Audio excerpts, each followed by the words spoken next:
श्री कृष्णा, राधे राधे। प्रिय भक्तजनों, आप सभी का हमारे YouTube चैनल आत्म प्रेमी पर हार्दिक स्वागत है। इस वीडियो के अंतर्गत आप सुनेंगे कार्तिक महात्म्य का अंतिम अध्याय।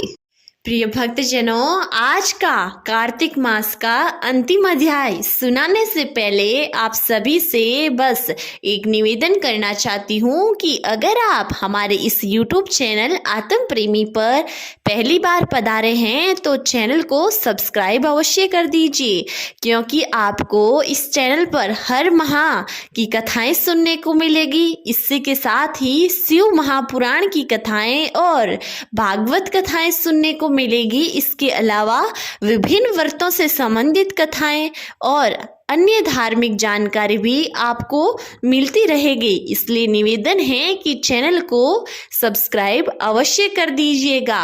आज कार्तिक मास का अंतिम दिन है और आप श्रवण करेंगे कार्तिक मास के अंतिम अध्याय का। और कल इसी समय आपको मार्गशीर्ष मास की कथाओं को सुनने को मिलेगी और पूरे मार्गशीर्ष मास में आपको महीने की हर रोज कथाएं सुनने को मिलती रहेगी। तो निवेदन है कि उन कथाओं को भी जरूर सुनिएगा। प्रिय भक्तजनों, श्रवण कीजिए आज के अध्याय का। भगवान श्री कृष्ण चंद्र जी महाराज ने कहा, प्रेत प्रति यमराज की आज्ञा दूत धनेश्वर को नरकों के पास ले जाया गया और उनको दिखाता हुआ कहने लगा, हे धनेश्वर, इन भयंकर नरकों को देखिए जिनमें कि पापियों को यम के दूत सदा ही दुख देते रहते हैं। यह देखो, यह तप्त वालक नामक भयंकर नरक हैं, जिसमें देह जलने के कारण पापी विलाप कर रहे हैं। भोजन के समय जो प्राणी भूखों को भोजन नहीं देते वह बार बार नरक में डाले जाते हैं। वह मनुष्य जो गुरु, अग्नि, ब्राह्मण, गौ, वेद और राजा इनको लात मारते हैं, उनके पैर भयंकर नरक में जलाए जाते हैं। यह 6 प्रकार के नरक अतिशय पापों के करने से मिलते हैं। अब देखो, यह दूसरा अंधकमिश्र नामक नरक, हे ब्राह्मण, सुई की भांति मुख वाले तमोत नामक कीड़े इन पापियों को काट रहे हैं। इन नरक में दूसरों का दिल दुखाने वाले पापी खिराए जाते हैं। अब यह तीसरा कर्कच नामक भयंकर नरक देखो, इन नरक में पापी आरे से चीरे जाते हैं और ये नरक भी अश्विन त्रिवन आदि भेदों से 6 प्रकार का है। इसमें स्त्री तथा पुत्रों के वियोग कराने वाले प्राणियों को कढ़ाई में पकाया जाता है। 2 प्रियजनों का विछोह कराने वाले प्राणी भी 80 पत्र रूपी तलवार की धार में काटे जाते हैं और कुछ भेड़ियों के डर से भाग जाते हैं। अब तुम ये चौथा नरक देखो, इसका नाम अर्गल है। इसमें पापी लोग जोर जोर से चिल्लाते हुए इधर उधर भागते रहते हैं। इधर नाना प्रकार की फांसियों से यमदूत पापियों को बांधते हैं। ये नरक भी वध आदि भेदों से 6 प्रकार का है। यह देखो, यह कुटसालमी नामक 5वां नरक है, जिसमें कि समेट कर लाए अंगारों की भांति कष्ट देने वाले बड़े बड़े कांटे लग रहे हैं। यह भी यातना आदि से भेदों से 6 प्रकार का है। पर स्त्री गमन करने वाले प्राणी इस नरक में पकाए जाते हैं। देखो, ये उल्वन नामक छठा नरक है, जिसमें से सिर नीचे करके पापियों को पकाया जाता है। जो लोग भिक्षा भक्ष का विचार नहीं करते, दूसरों की निंदा और चुगली करते हैं, उनको इस नरक में डाला जाता है। देख लो कि ये लोग किस तरह से चिल्ला रहे हैं। दुर्गंध भेद से ये नरक भी 6 प्रकार हैं। और ये देखो, 7वां कुंभीपाक नामक नरक है। ये बहुत ही भयंकर हैं। हे ब्राह्मण, यह भी 6 प्रकार हैं। इसमें महापात के लोगों का पकाया जाता है। इस नरक में हजारों वर्ष तक यातना भोगनी पड़ती है। यही रौरव नरक है। इच्छा रहित जो पाप किए जाते हैं वह सूखे और इच्छा पूर्वक जो पाप किए जाते हैं वो पाप आद्र कहलाते हैं। इस प्रकार शुष्क तथा आद्र भेदों से ये पाप पाप 2 प्रकार के होते हैं। इसके अतिरिक्त और भी पृथक पृथक 84 प्रकार के पाप है। अप्रकीर्ण, पांडकतेयी, मलिनीकरण, जाति भ्रंशकरण, उपाप, अति पाप, महापाप, ये 7 प्रकार के पातक है। जो जीव जैसा कर्म करता है वह इन 7 नरकों से अपने पाप कर्मों के अनुसार पकाए जाते हैं। तुम्हारा चूंकि कार्तिक व्रत करने वाले प्रभु भक्तों के साथ पर्याप्त मेल जोल रहा है, उसके पुण्य प्रभाव से तुम्हारी नरक यातना दूर हो गई है। भगवान श्री कृष्णचंद्र जी महाराज ने कहा, इस प्रकार प्रेतपति से धनेश्वर को सब प्रकार के नरक दिखलाने के पश्चात यक्षलोक में जाकर उसे वहां राजा बना दिया गया। वहां पर उसका नाम धनयक्ष हुआ और वह कुबेर जी का सेवक बन गया। बाद में महर्षि विश्वामित्र ने उसके नाम पर तीर्थ बनाया था। हे राजन, कार्तिक मास का व्रत महाफल का दाता है। इसके बराबर कोई दूसरा पुण्य कर्म नहीं है। जो कोई यह व्रत करता है तथा व्रत करने वाला का दर्शन करता है उसको अवश्य मुक्ति मिलती है। सूत जी ने कहा, इतनी कथा सत्यभामा को सुनाकर भगवान श्री कृष्ण रामचंद्र जी महाराज संध्या करने के लिए महल के भीतर चले गए। ये कार्तिक मास का व्रत भगवान विष्णु को अत्यंत प्रिय है तथा भक्ति प्रदान करने वाला है। रात्रि जागरण, प्रातःकाल का स्नान, तुलसी वट सिंचन, उद्यापन और दीपदान, ये 5 कर्म भगवान विष्णु को प्रसन्न करने वाले हैं, इसलिए इनका पालन अवश्य करना चाहिए। ऋषियों ने कहा, भगवान विष्णु का प्रिय, अधिक फल का देने वाला, शरीर के रोम रोम को प्रसन्न रखने वाला, इतिहास पूर्वक जो कार्तिक महात्म्य आपने कहा, मोक्ष की चाह न करने वालों या भोग के इच्छुक मनुष्यों को यह व्रत अवश्य करना चाहिए। किंतु हम इस प्रकार आपसे पूछना चाहते हैं यह कि कार्तिक मास का व्रत करने वाला किसी संकट में फंस जाए या वह जंगल में हो अथवा किसी रोग से ग्रस्त हो जाए तो फिर वह कार्तिक का व्रत किस प्रकार करे, क्योंकि यह विष्णु भगवान अतिशय प्रिय तथा मुक्ति भक्ति प्रदान करने वाला व्रत किसी प्रकार भी नहीं छोड़ना चाहिए।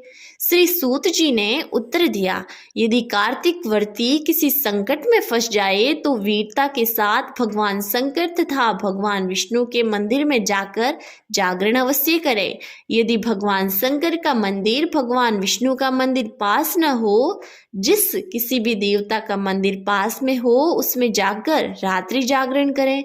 अगर घना जंगल हो तो पीपल के वृक्ष के नीचे अथवा तुलसी के वन में जाकर जागरण करें। भगवान विष्णु की मूर्ति के सम्मुख बैठकर भगवान विष्णु का कीर्तन करें। ऐसा करने से 1000 गवों के दान के बराबर फल मिलता है। जो व्यक्ति विष्णु के कीर्तन में बाजा बजाता है उसको वाजपेयी यज्ञ के बराबर फल मिलता है और हरि कीर्तन में नृत्य करने वाले प्राणी को समस्त तीर्थों में स्नान करने वाले फल मिलते हैं। किसी संकट के समय या रोगी हो जाने पर यदि जल न मिल सके तो केवल भगवान विष्णु के नाम मात्र से मार्जन ही कर लें। यदि उद्यापन न कर सके तो व्रत की पूर्ति के लिए केवल ब्राह्मणों को भोजन ही करवा देवे, क्योंकि ब्राह्मणों के प्रसन्न होने से भगवान विष्णु भी प्रसन्न रहते हैं।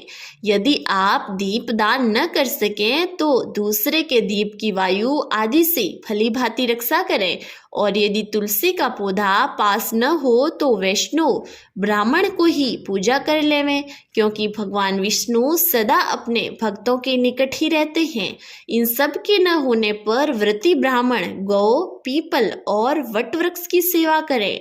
शौनकादि ऋषियों ने कहा, आपने गो तथा ब्राह्मणों के सदृश पीपल और वट वृक्षों को क्यों बतलाया, और सभी वृक्षों में पीपल का वृक्ष और वट वृक्ष श्रेष्ठ क्यों कहे गए हैं? सूत जी ने कहा, पीपल का वृक्ष साक्षात विष्णु भगवान है, वट वृक्ष साक्षात भगवान शंकर है और पलास का वृक्ष साक्षात ब्रह्मा है। इन वृक्षों की पूजा, सेवा तथा दर्शन के सब पाप नाश होते हैं। ऋषियों ने कहा, प्रभु हम लोग तो इस शंका में हैं कि ब्रह्मा विष्णु और शंकर वृक्ष रूप क्यों हुए, आप कृपा करके हमें बताइए।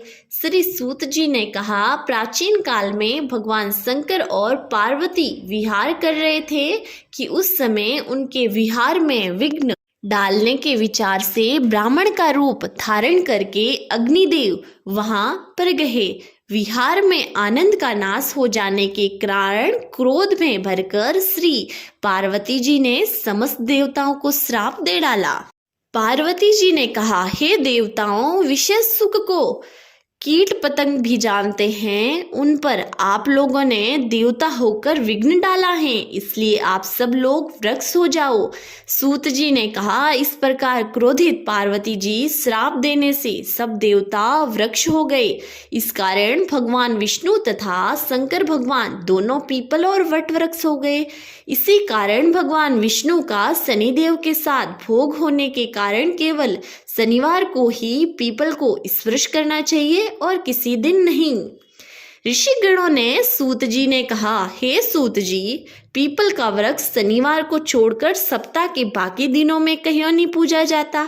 सूत जी ने कहा, समुद्र का मंथन करने से जो रत्न देवताओं को मिले थे उसमें से देवताओं ने लक्ष्मी और कौस्तुभ मणि भगवान विष्णु को दे दी थी।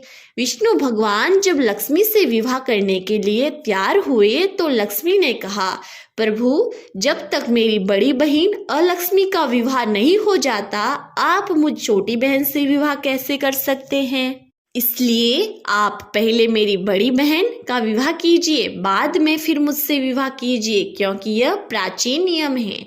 लक्ष्मी के ऐसे वचन सुनकर भगवान विष्णु ने लक्ष्मी की बड़ी बहन का विवाह उद्यालक ऋषि के साथ कर दिया।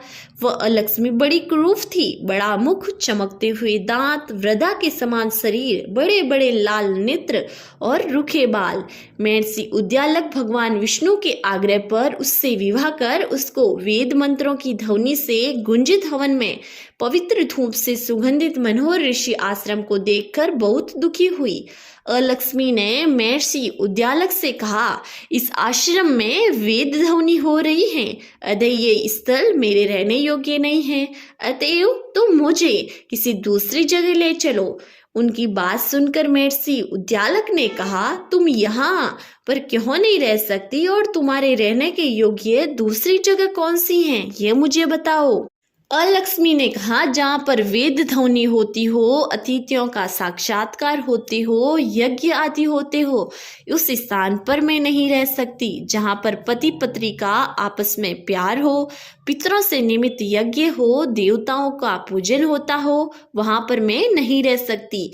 जहाँ दिन रात पति पत्नी लड़ते रहते हैं और जहाँ से अतिथि लोग सदा निराश लौटते हैं, जहाँ पर पूज्य वृद्धों, सत्य पुरुषों तथा मित्रों का अनादर हो और जहाँ पर अति कठोर वाणी हो जाती है, जहाँ पर दुराचारी, चोर पर स्त्रीगामी प्राणी रहते हैं, जहाँ पर गौओं का वध, मद्यपान, ब्रह्म हत्या आदि होते रहते हैं, वहां पर मैं प्रसन्नता पूर्वक निवासी करती हूँ। इस प्रकार लक्ष्मी के वचन सुनकर महर्षि उद्यालक का मुख मलिन हो गया। वह उस बात को सुनकर चुप रह गए। थोड़ी देर तक चुप रहने के पश्चात उन्होंने उनसे कहा, अच्छा, तुम्हारे लिए ऐसा स्थान खोजूंगा, अतः जब तक मैं तुम्हारे लिए ऐसा स्थान ढूंढ कर न आऊं तब तक तुम उसी पीपल के नीचे चुपचाप बैठी रहो। महर्षि उद्यालक उसको पीपल के नीचे बिठाकर स्वयं उसके रहने योग्य स्थान ढूंढने के लिए निकले, लेकिन वह बहुत काल तक प्रतीक्षा करने पर वापस लौटे तो अलक्ष्मी रोने लगी। उसका बुरी तरह से रोना श्री लक्ष्मी जी ने बैकुंठ में भी सुना।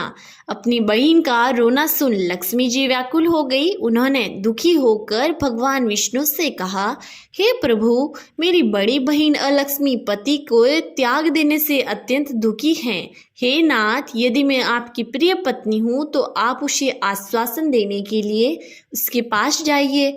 लक्ष्मी जी की प्रार्थना सुनकर कृपा सिंधु भगवान लक्ष्मी जी को साथ लेकर उस पीपल के पास गए। जिससे नीचे अलक्ष्मी बैठी रो रही थी। उसको आश्वासन देते हुए भगवान विष्णु ने कहा, हे अलक्ष्मी, इसी पीपल की जड़ में तुम सदैव के लिए निवास करो, क्योंकि मेरे ही अंश से उसकी उत्पत्ति हुई है और इसमें मेरा निवास रहता है। प्रतिवर्ष गृहस्थी लोग तुम्हारा पूजन करेंगे और उन्हीं के घर में तुम्हारी छोटी बहन लक्ष्मी निवास करेगी।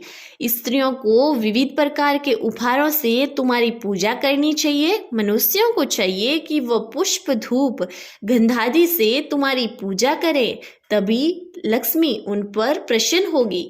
सूत जी ने कहा, भगवान श्री कृष्ण तथा सत्यभामा तथा पृथु और नारद का संवाद तुम लोगों को मैंने सुना दिया, जिसके सुनने मात्र से ही मनुष्य के सब पाप नष्ट हो जाते हैं और उसे वैकुंठ लोक की प्राप्ति होती है।